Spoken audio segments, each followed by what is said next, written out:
Okay, hey guys, this is MacKids 101, and sorry I didn't make a video lately. I was really busy with homework and stuff. But now, WWDC, the video just came out. I took the time to watch it, and I'm going to do a recap video. So I'm going to be doing several videos for WWDC. If you want me to make a video on a specific thing, like Snow Leopard or something like that, I'll make a video on that. But right now I'm doing a recap video.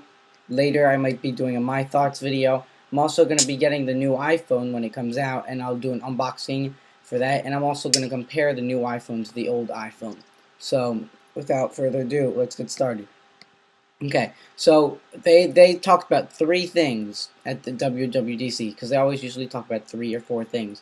Number 1 was Macs, number 2 was Snow Leopard, and number 3 was the iPhone.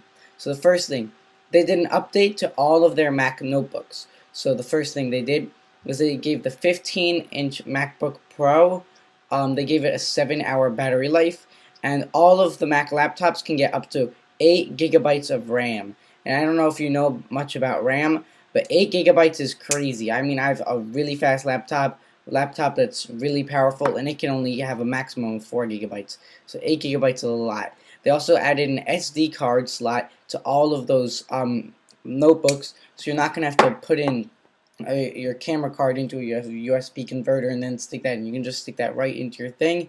And the 15-inch MacBook Pro is actually going to be $1,699, which is $300 less than it was before.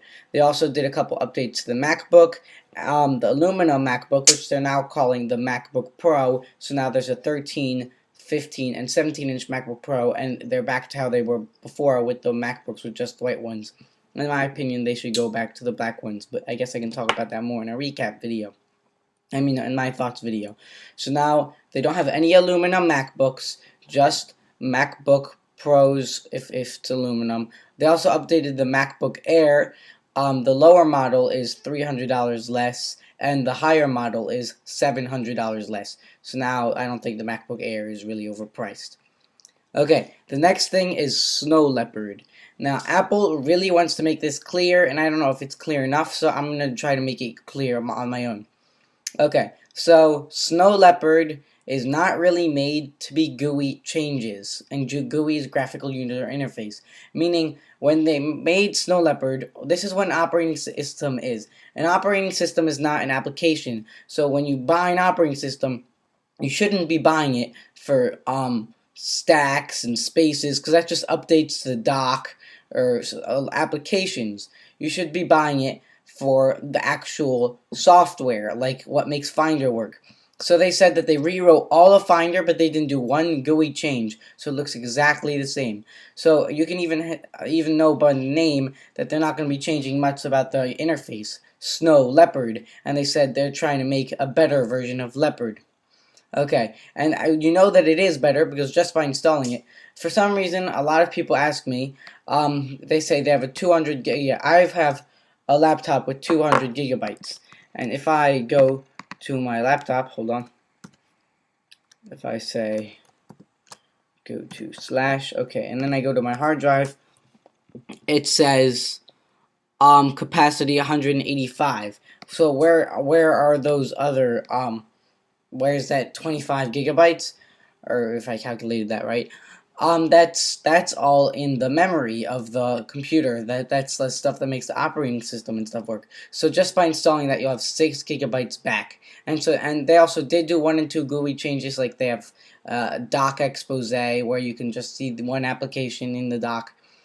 One of the dock's applications windows, where they already have something kind of like that, but you'll see. You have to see the video on it, and it is only $29. $29 is an amazing price. It's like a steal. Okay, because like Linux is free, so I'm not going to compare it to Linux. But I think $129 was a good price for Leopard.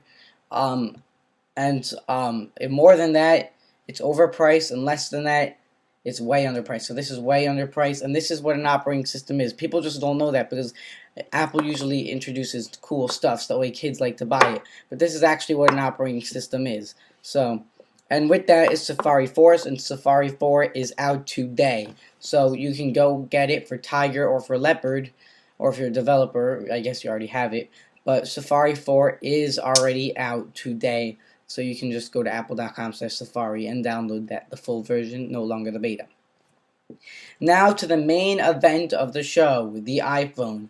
So for a while they were talking about the iPhone 3.0, so they were just reintroducing all their features, and they were talking about two new features. So one of the new features in the iPhone is called Back to My iPhone. Okay, so Back to My iPhone is a web app for Mobile Me members where they can just sign in and see where they lost their iPhone. Now, there weren't that many rumors, in fact, no rumors at all about this, and I actually saw this for myself because I'm an iPhone developer, and I went into the Mobile Me section, and there's a checkbox saying, Back to my iPhone. I didn't know what that was, and I went to the information box, and it said, to find your iPhone on the Mobile Me application, and I didn't know they would put that there yet. So I actually spent 2 hours on Mobile Me looking for the application, and then 2 weeks later this happened. So I did know about it, but I just didn't know it was a secret. So yeah, that's only for Mobile Me members though. So if you want to not lose your iPhone, you might want to get a Mobile Me account, and you can wipe it wirelessly through the thing. You also see a map showing exactly where your iPhone is, and if you lost it in your house, you can make a noise to find it, and you'll find it whether the iPhone is on vibrate or not. Now, tethering is also coming to the iPhone.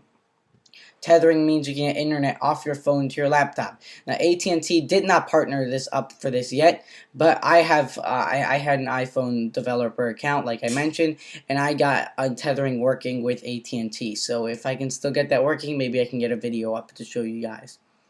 Now, GPS. There's going to be a digital compass. That's on the new iPhone, but